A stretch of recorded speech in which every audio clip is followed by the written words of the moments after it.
What's going on, YouTube? It's your boy, you know the vibes, made me back with another Division 2 build video, man. I brought the Eagle Bearer back. I know some guys like, what do you mean Eagle Bearer back? Like, I've been using the Eagle Bearer. The Eagle Bearer still hits. I mean, for some reason, there's this illusion as if the Eagle Bearer doesn't work as well as it used to. So, I mean, I had to make a build that was like right around the middle of like a great amount of damage and a great amount of survivability. So, you know, that's why I call it the Eagle Bearer 2.0 build, because we've seen so many different types of Eagle Bearer builds, but a build that has a little bit of both survivability and damage is something that I feel needed a 2.0 feel. So, you know, if you're new to the channel, man, hit that subscribe button right there that you see on the screen. Subscribe if you're new, man. Hit that like button, comment down below if your build is any different from mine, and I'll catch you guys at the end for the description. Peace.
Perfect.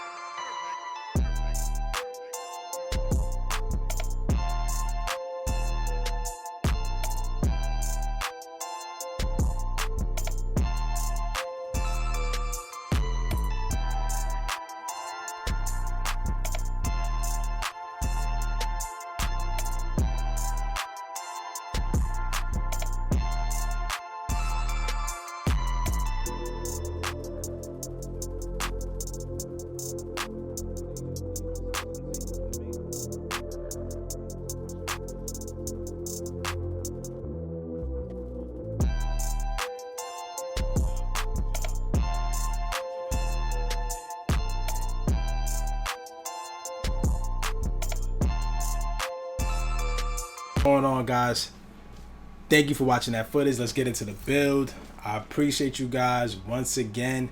The only reason why I tell you guys to subscribe, because a lot of the time you guys forget that you're not subscribed to the channel. So, you know, about 65% of my viewers aren't subscribers, so it'll definitely help the channel out if you hit the thumbs up button and subscribe if you're new. All right, let's get into it.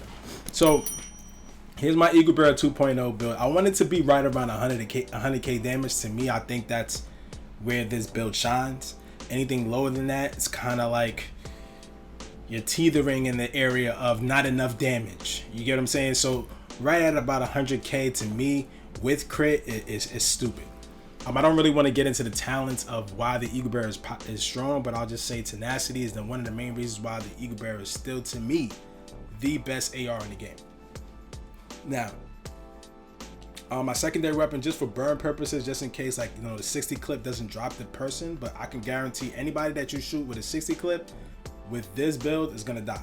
Then no one can survive a 60 bullets of this build. It's just not happening. But just in case they strafe and you miss some bullets and they get out of the way, boom, pull out that Dark Winter, just burn them. Pull it out and just burn, and you should be good. I'm running 3-piece Providence on this build. I wanted to get back to my 3-piece Prov. I wanted to be at around 1.5 million armor, but then I realized like that damage wasn't the way I wanted it to. That initial punch, you burn somebody down, it just wasn't there. So I went back to 1.3. So 3-piece Providence gives you 15% headshot damage and 10% critical hit chance, as well as 15% critical hit damage. And as you guys can see, this is pretty much a God roll Providence mask, and I just rolled 170k armor onto it. So if your stats isn't this way, you don't have to go armor. I just chose to. It just works well for me to have a little bit more armor, especially when you can't see who's shooting at you. Somebody might shoot at you in the back, or you know, any type of vibe like that. You can just get around it, right? So I'm running Unbreakable, of course. I'm running a Fenris chest for 10% assault rifle damage. Pretty much the same thing. The stats, I couldn't beat it, so I just went with that. I put crit damage in it.